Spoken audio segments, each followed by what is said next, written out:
So day to day, I reference tax tables for income, dividends, and capital gains pretty frequently. And it's important to know the differences between tax brackets and also how capital gains and qualified dividends are taxed, because it makes a big difference in how much you actually pay to Uncle Sam whenever you realize income or some capital gain or dividend. Now, as a quick refresh, here are the different tax brackets on your screen. As you'll see, income is the progressive tax, goes from 12 to 22 to 24 to 32 to 35 to 37%. And then capital gains and qualified dividends are taxed 0, 15, and 20%. Now, income, as you know, is from work.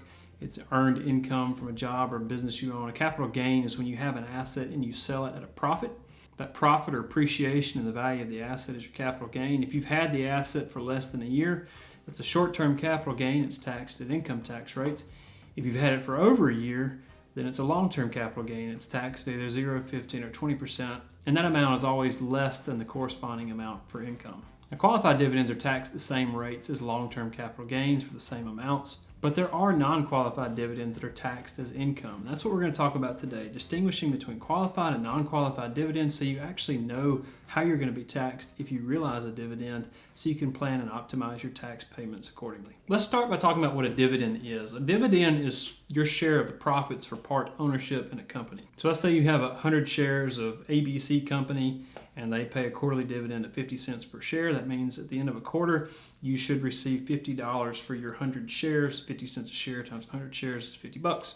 If you did this 4 times in a year, you'd end up with $200. If it's $100 a share and you owe 100 shares, that's $10,000. $200 out of $10,000, that's a 2% yield, dividend yield on your investment. Now, the dividend meets certain qualifications. You'll only be taxed at 0, 15, or 20%, depending on what your adjusted gross income is for the year. But if the dividend's not qualified, you'll pay tax at the income tax rate for your adjusted gross income, which is certain to be higher. Now, historically, a dividend was sort of the whole point in owning a stock. You'd buy ownership in the company, and what would be the point in having ownership if you didn't get any of the profits, right? But in recent years, more and more companies have sought to reinvest those profits back into the company so they can generate higher returns by building factories or doing research and development or developing new technology or hiring employees, increasing productivity. There's all sorts of ways you can use it.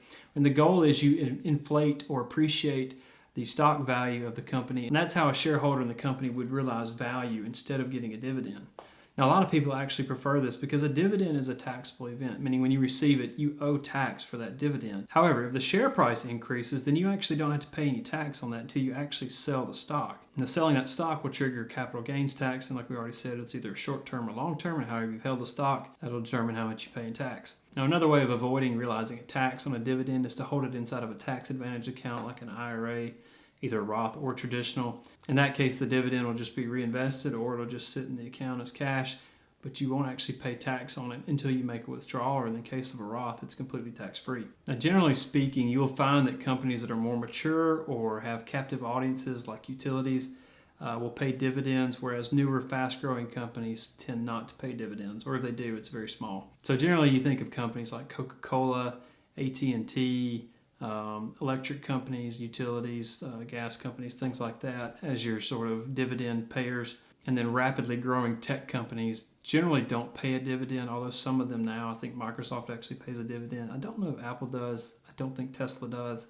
So those FANG stocks, they're generally not going to pay a dividend. They're going to reinvest the profits they make back into the company. All right, so let's define what qualified dividends are. They meet 3 different criteria. First, because of changes in tax laws back in 2002, the dividend must be incurred after December 31st of 2002. The second qualification is the dividend must be paid by a U.S. corporation, a foreign corporation that is subject to receiving certain tax benefits in the United States, or a foreign corporation that is readily available to be traded on a U.S. stock exchange. The last requirement is a bit of a mouthful. The dividend must be from a stock that's held for a 60-day period within the 121 days that begin 60 days before the ex-dividend date of a stock. Now, I've got that on your screen so you can actually read it. Trust me, it took several takes for me just to say it. But basically, it just means that you've actually held the stock for a while.